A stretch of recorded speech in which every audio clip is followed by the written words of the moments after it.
Back in 2013, NetherRealm Games released Injustice: Gods Among Us, a surprisingly good fighting game featuring the cast of DC Comics, and now they're back with a follow-up in Injustice 2. So, is it worth it? Let's find out.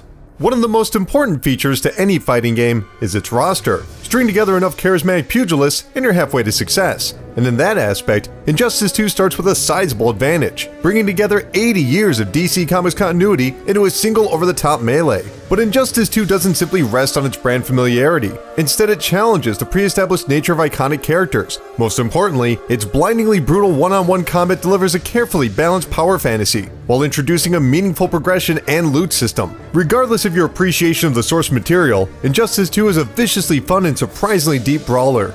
Several years ago, the world's greatest hero Superman was captured. After attempting the mass extermination of criminals, the last remnants of the Justice League detained Kal-El, restoring peace across the Earth. But with former alliances shattered, the world is ill-prepared for the invasion of Brainiac, a powerful planet-destroying alien genius. With most cities already occupied by robotic soldiers, Batman and Superman will need to put aside their differences to save humanity.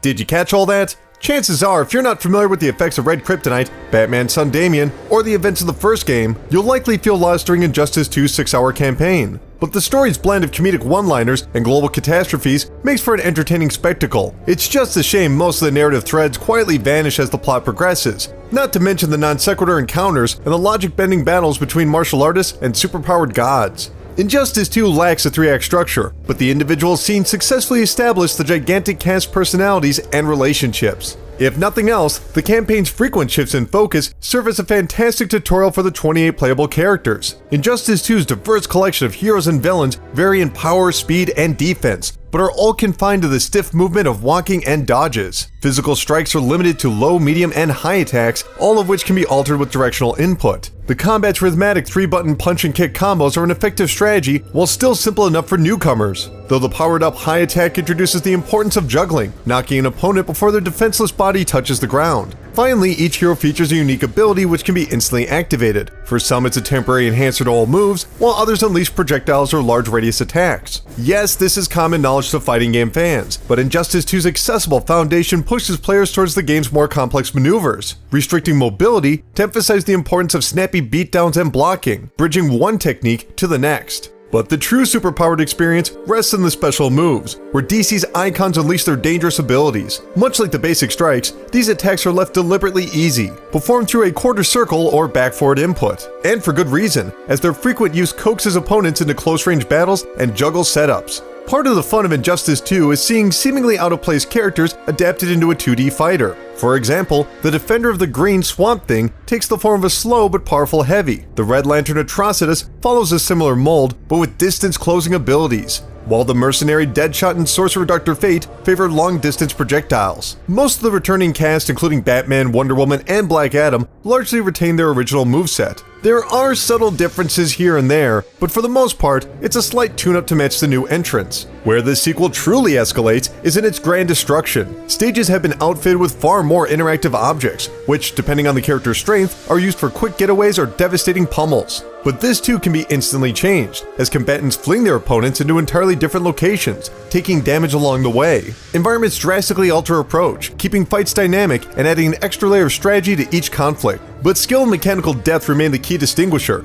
Injustice's 3-round matches are based around 2 separate health bars, with remaining energy holding over into the next round, rewarding overall performance. Finally, there's the all-important Super Meter, a 4-part bar that slowly builds up through successful attacks and damage received. Utilizing Meter Burn, where one section is spent, enhances everything from dodges, air escapes, and extra lethal special attacks. But its most enthralling function is in the earth-shattering super moves, where competitors let loose a catastrophic onslaught. Blowing up pyramids, traveling through time, and even falling from space quickly changes the tide of battle. Though how exactly a normal human survives being shot hundreds of times is anyone's guess. But these intense displays of power remain entertaining even after multiple viewings. Less successful is the returning meter clash, where players gamble a portion of their meter with the larger amount winning. Though it's possible to plan ahead, clashes don't provide a meaningful challenge, and their inclusion feels like a misstep. Still, Injustice 2's beginner-friendly yet experience-favoring combat is delightfully aggressive. NetherRealm Studios have once again faithfully adapted the enormous power of superheroes into a well-balanced and highly original fighter.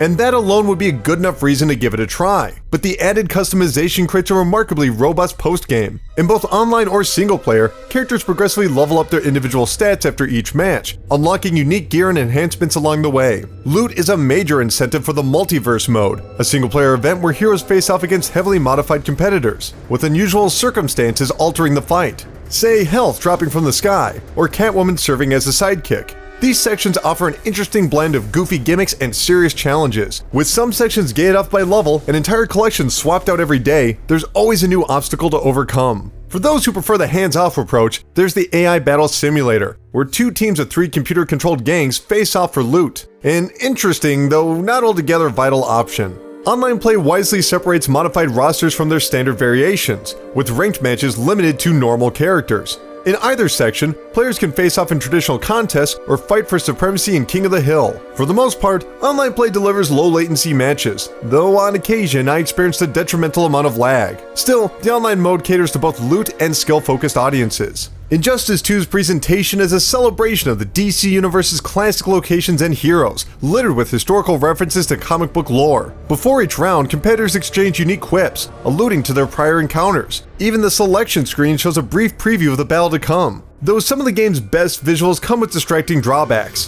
For instance, the story mode cutscenes feature outstanding facial animations, though the plastic smooth skin undercuts the realistic expressions, or the impressive direction and speed of the super attacks rendered at 30 frames per second while the rest of the game runs at 60. Audio perfectly matches the on-screen chaos, with all the disgusting cracks, thuds, and groans of a superpowered assault, except in an odd glitch, where the match's music will occasionally carry over into the cutscenes, overpowering the dialogue. Yes, these are slight nitpicks to the otherwise fantastic design and performance, but it's due to the usually high standards that these quirks stand out.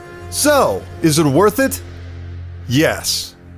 Whether you're a fan of DC Comics, fighting games, or new to both, Injustice 2's approachable mechanics and blockbuster story results in an inviting superhero experience. The elaborate super moves and stage transfers are sure to impress early on, but it's the tight controls, meter burn enhancements, and customizable roster that match the graphical charms with long-form depth. By tailoring its systems around the legendary DC canon, Injustice 2 easily stands as one of the best fighters of the year. Injustice 2 is currently available on the Xbox One and PlayStation 4 for $60. If you've had a chance to play it, let me know what you thought, and if you haven't, let me know if you plan on picking it up. My name is Colin Tanner, and I'll see you in the next video.